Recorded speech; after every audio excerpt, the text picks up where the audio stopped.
Hello friends, SK study research channel में आप सभी का स्वागत है। जनरल साइंस के 10,000 most important question and answers की इस सीरीज में हम लोग चिकित्सकीय जांच यानी मेडिकल टेस्ट से संबंधित कुछ टॉप प्रश्न और उत्तर को देखेंगे। जो लोग भी पिछले एपिसोड्स में दिए गए महत्वपूर्ण प्रश्नों को मिस कर गए हैं, वे जल्दी से जल्दी उन्हें देख लें ताकि किसी भी प्रतियोगी परीक्षा में आपसे कोई प्रश्न छूट न जाए। तो आइए चलिए शुरू करते हैं। आज का पहला प्रश्न, मियादी बुखार की पुष्टि के लिए कौन सा टेस्ट किया जाता है? कास्टलमेयर टेस्ट जो होता है रक्त की उपस्थिति के जांच के लिए होता है। ये एक टाइप का फॉरेंसिक टेस्ट है। कुम टेस्ट जो है एंटीबॉडी से जुड़ी रक्त बीमारियों जैसे हेमोलिटिक एनीमिया की जांच के लिए होता है। और मंटुक्स टेस्ट जो है ये तपेदिक यानी टीबी जिसको बोलते हैं ट्यूबरकुलोसिस की जांच के लिए होता है। और विडाल टेस्ट जो होता है इसमें रक्त में सैल्मोनेला टाइफी के विरुद्ध बनने वाली एंटीबॉडीज एंटीबॉडीज कौन कौन सी है? एच एग्लूटिनिन और ओ एग्लूटिनिन की जांच की जाती है। तो मियादी बुखार को इंग्लिश में टाइफाइड भी फीवर बोला जाता है। तो यहाँ से मियादी बुखार से आप ये या टाइफाइड रखेंगे याद तो आपको दिक्कत नहीं होगा। और ये एक बैक्टीरिया होता है सैल्मोनेला टाइफी, इस बैक्टीरिया की वजह से होता है।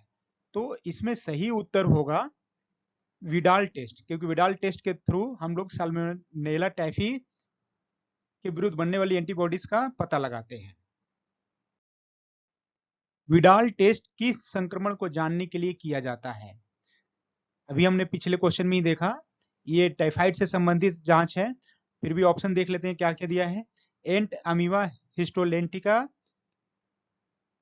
सही उत्तर तो साल्मोनेला टाइफी है। ये एंट अमीबा हिस्टोलेंटिका जो है एंटामीबाइसिस, ये यानी पेट या आंत का एक संक्रमण होता है टाइप का, उसके लिए जिम्मेदार है। और माइकोबैक्टीरियम ट्यूबरकुलोसिस, ये क्षय रोग यानी टीबी के लिए जिम्मेदार। इसका निदान जो है टीबी स्किन टेस्ट, जिसको मॉन्टेक्स टेस्ट या एक्सरे या माइक्रोबायोलॉजी से होता है। और साल्मोनेला टाइफी जो है ये विडाल टेस्ट का उपयोग टाइफाइड बुखार का पता लगाने के लिए किया जाता है। राइनो विषाणु ये सामान्य सर्दी के कारण होता है। ये भी कई बार क्वेश्चन पूछा जा सकता है कि सामान्य सर्दी के कारण किस विषाणु से होता है, तो राइनो विषाणु।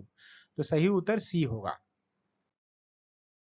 कुंभ टेस्ट संबंधित है अस्थि रोग से, क्षय रोग से, कैंसर से, रक्त परीक्षण से। ये सही उत्तर है रक्त परीक्षण से। कुम्स परीक्षण एक रक्त जांच है। इसमें लाल रक्त कोशिकाओं के विरोध में बने एंटीबॉडीज के परीक्षण करते हैं। ये एंटीबॉडीज लाल रक्त कोशिकाओं को नष्ट कर देते हैं, जिसके कारण हेमोलिटिक एनीमिया हो सकता है, जिसमें पीलिया, बुखार और कमजोरी हो जाती है। तो कुम टेस्ट जो है रक्त परीक्षण से संबंधित है। अल्बर्ट साबिन को डैश विकसित करने के लिए जाना जाता है। ये एसएससी 2017 में पूछा गया था। सही उत्तर है पोलियो का टीका। एलेक्जेंडर फ्लेमिंग ने पेनिसिलिन की खोज की थी। और चेचक का टीका एडवर्ड जेनर ने। और हेपेटाइटिस बी का टीका ये मॉडर्न रिकॉम्बिनेंट डीएनए टेक्निक है। इसमें एक किसी एक वैज्ञानिक ने नहीं खोजा, इसको कई वैज्ञानिकों ने मिलकर इसका डेवलपमेंट किया है। तो अल्बर्ट सामिन जो है ये पोलियो का मौखिक टीका है, जिसको ओपीवी बोलते हैं, ओरल पोलियो वैक्सीन, इसको खोजा था। और जोनास सॉल्क जो था पोलियो का निष्क्रिय पोलियो वैक्सीन जो है आईपीवी, इनएक्टिवेटेड पोलियो वैक्सीन, उसको इन्होंने डिस्कवरी किया था। तो ये दोनों अंतर भी याद रखना, दोनों पोलियो से संबंधित है, एल्बर्ट साइमिन और जोनास सॉल्क। लेकिन एक ने ओरल वाला खोजा था और एक जो है आईपीवी वैक्सीन को खोजा था। मॉन्टॉक्स परीक्षण यानी मॉन्टॉक्स टेस्ट किस बीमारी के लिए किया जाता है? अभी हमने पिछले कुछ प्रश्नों में देखा था, ये ट्यूबरकुलोसिस से संबंधित है। टाइफाइड के लिए तो विडाल टेस्ट होता है। तो ये सही उत्तर ए। मॉन्टॉक्स ट्यूबरकुलिन त्वचा परीक्षण यानी टीएसटी जिसको बोलते हैं। पीपीडी शब्द एक अक्सर एक दूसरे के स्थान पर प्रयोग किए जाते हैं। मॉन्टॉक्स परीक्षण एक तकनीक को संदर्भित करता है जिसमें ट्यूबरकुलिन, जिसे शुद्ध प्रोटीन व्युत्पन्न या पीपीडी भी कहा जाता है, का उपयोग किया जाता है। डॉट्स नामक इलाज किस बीमारी के लिए किया जाता है? अगेन ये ट्यूबरकुलोसिस से संबंधित है। तो सही उत्तर जो है इसमें डी। मनुष्यों के लिए एलर्जी जांच रक्त परीक्षण में क्या शामिल नहीं होता है? RAST, LGL, haemoglobin, ELISA. सही उत्तर है एलजीआई। रास्ट जो होता है रेडियो एलर्जोसॉर्बेंट टेस्ट, इसका फुल फॉर्म याद रख लेना चाहिए। रास्ट टेस्ट जो होता है विशेष एलर्जी के लिए आईजीई एंटीबॉडी का पता लगाने में किया जाता है रास्ट टेस्ट। तो यानी कि एलर्जी से संबंधित हो गया। इम्यूनोग्लोबुलिन शरीर की प्रतिरक्षा प्रतिक्रिया और एलर्जी से संबंधित एंटीबॉडी का पता लगाने में काम आता है। यह रक्त में हीमोग्लोबिन जो है रक्त में ग्लूकोज स्तर का औसत मापता है और मधुमेह जांच में उपयोग होता है। ठीक है। एंजाइम लिंक इम्यूनोसॉर्बेंट एसे एलिसा एक टेस्ट होता है। एलर्जी और अन्य रोगजनकों के लिए एंटीबॉडीज एंटीजन का पता लगाने के लिए व्यापक रूप से इस्तेमाल होता है। तो इसमें जो है प्रश्न है कि मनुष्यों के लिए एलर्जी जांच रक्त परीक्षण में क्या शामिल नहीं होता है। तो आप ये देख रहे हैं ये भी एलर्जी का है और ये भी एलर्जी का है। तो सही उत्तर होगा, ये भी एलर्जी का है तो सही उत्तर होगा ए, हीमोग्लोबिन। एलिसा टेस्ट से संबंधित है influenza virus, HIV, dengue virus, cancer. सही उत्तर है एचआईवी वायरस। एमआरआई स्कैन में एमआरआई का विस्तृत रूप क्या है? Magnetic resource intersection, magnified retrieved ionizing, magnified resource imaging, magnetic resonance imaging. सही उत्तर है D, magnetic resonance imaging. BMD परीक्षण किया जाता है पहचान करने के लिए, क्या पहचान करने के लिए? Malaria, dengue, osteoporosis, AIDS. ये बीएमडी जो है ये हड्डियों से संबंधित है। तो ये ऑस्टियोपोरोसिस भी जो है ये रोग हड्डियों से संबंधित है। सही उत्तर सी होगा। बीएमडी का पूरा नाम है बोन मिनरल डेंसिटी टेस्ट। इसका उद्देश्य है हड्डियों में खनिजों जैसे कैल्शियम, फास्फोरस, ये खनिज होते हैं, इनकी मात्रा मापा जाता है। यह परीक्षण ऑस्टियोपोरोसिस की पहचान और हड्डियों की मजबूती जानने के लिए किया जाता है। और मलेरिया जो है रक्त में प्लाज्मोडियम की जांच से पता चलता है, ये ध्यान रखना होगा। ये इसमें जो भी अदर फैक्ट दिए जा रहे हैं उनको बिल्कुल याद रखिएगा कि इससे संबंधित भी क्वेश्चन बनता है। तो मलेरिया से संबंधित है प्लाज्मोडियम। और डेंगू जो है ब्लड टेस्ट से पता चलता है। एड्स जो है एचआईवी टेस्ट, अभी जो पिछले क्वेश्चन में भी देखा था कि एलिसा टेस्ट होता है, या वेस्टर्न ब्लॉट से पता चलता है। तो ये भी इंपॉर्टेंट है एलिसा ब्लॉट। तो यहाँ पे सही उत्तर सी है। कैंसर के ऊतकों की जांच होती है रेडियोग्राफी, कोलेडोलॉजी, बायोस्कोपी, बायोप्सी। सही उत्तर होगा बायोप्सी। बाकी क्योंकि ऑप्शन जो है इनमें रेडियोग्राफी यानी एक्सरे वगैरह जो होता है हड्डियों या अंगों की संरचना देखने के लिए किया जाता है। कोलेडोलॉजी जो है पित्त मार्ग यानी बाइल डक्ट की जांच के लिए होता है। बायोस्कोपी इससे संबंधित नहीं है, जांच से संबंधित नहीं है। संदिग्ध कैंसर वाले ऊतक का छोटा नमूना लिया जाता है बायोप्सी में और माइक्रोस्कोप के तहत जांच किया जाता है। यही कैंसर की पुष्टि करने का सबसे भरोसेमंद तकनीक होता है बायोप्सी। पश्चिमी ब्लॉट डैश के लिए नैदानिक परीक्षण होता है। अभी एक क्वेश्चन में आया था ये पश्चिमी ब्लॉट या एलिसा टेस्ट, ये जो होता है एचआईवी से संबंधित यानी एड्स के लिए होता है। तो सही उत्तर जो होगा सी होगा। पीईटी स्कैन मुख्यतः डैश से संबंधित है कैंसर, तपेदिक, एचआईवी, मधुमेह।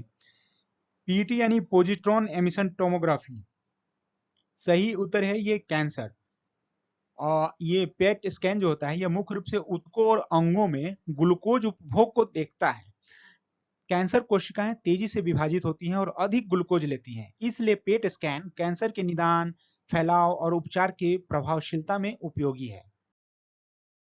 पैप स्मीयर टेस्ट क्यों किया जाता है? एचआईवी जांच के लिए, सर्वाइकल कैंसर की जांच के लिए, फेफड़े की संक्रमण जांच के लिए, रक्त कैंसर परीक्षण के लिए। एक कैंसर जांच से संबंधित है लेकिन ये सर्वाइकल यानी कि गर्भाशय ग्रीवा की कैंसर की जांच के लिए किया जाता है। तो सही उत्तर बी हो। पीएफटी परीक्षण संबंधित है हृदय, फेफड़ा, लीवर, कान।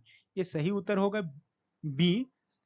पीएफटी का फुल फॉर्म होता है पल्मोनरी फंक्शन टेस्ट। पल्मोनरी जो है श्वास से संबंधित होता है। तो यह परीक्षण जो है फेफड़ों की कार्य क्षमता को मापता है, जैसे वायु का प्रवेश, निकास और गैस विनिमय की क्षमता। इसे अस्थमा, सीओपीडी, फेफड़ों की अन्य बीमारियों में किया जाता है। ये पीएफटी टेस्ट जो है फेफड़े से संबंधित है, इसलिए इसको स्पाइरोमेट्री टेस्ट भी कहा जाता है, ये याद रखना होगा। पीएफटी टेस्ट या स्पाइरोमेट्री टेस्ट दोनों एक ही है, ये फेफड़े से संबंधित है। हृदय की जांच के लिए कौन से टेस्ट होते हैं? ईसीजी, इको, ये सारे होते हैं। एलएफटी यानी लिवर फंक्शन टेस्ट, लीवर की जांच के लिए होते हैं। ऑडियोमेट्री, ऑटोस्कोपी, ये कान की जांच के लिए होते हैं। सीआरपी टेस्ट संबंधित है रक्त कैंसर, सूजन या संक्रमण, नेत्र रोग, इनमें से कोई नहीं। सीआरपी टेस्ट का उद्देश्य है रक्त में सी रिएक्टिव प्रोटीन का स्तर मापना। सीआरपी एक प्रोटीन है जो सूजन, इन्फ्लेमेशन या संक्रमण के समय शरीर में बढ़ता है। तो सही उत्तर होगा, सीआरपी टेस्ट किससे संबंधित होगा? सूजन या संक्रमण से। तो सही उत्तर बी है।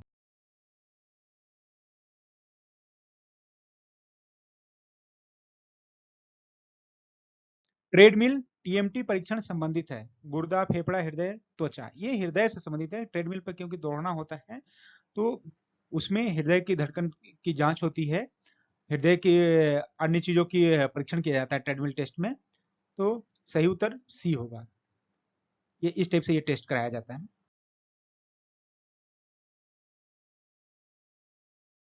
इको टेस्ट संबंधित है गुर्दा, हृदय, फेफड़ा, हड्डी। ये हमने एक क्वेश्चन में बताया था कि हृदय की जांच के दो टेस्ट जो इको टेस्ट हैं और ईसीजी टेस्ट है, तो ये हृदय से संबंधित है। इकोकार्डियोग्राफी टेस्ट, इको टेस्ट एक अल्ट्रासाउंड तकनीक है। इसका उद्देश्य हृदय की संरचना और कार्य की जांच करना।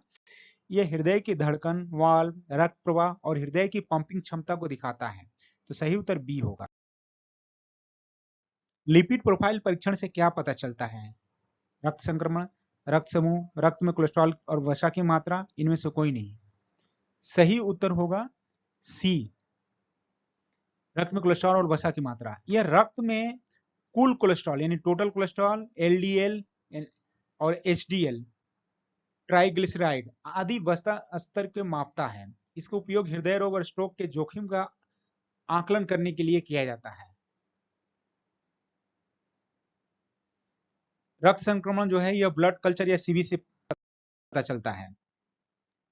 HbA1c परीक्षण से क्या पता चलता है? रक्त में औसत शर्करा की मात्रा, रक्त संक्रमण, रक्त समूह, इनमें से कोई नहीं। सही उत्तर होगा ए, इसमें शुगर की जांच के लिए यूज किया जाता है HbA1c।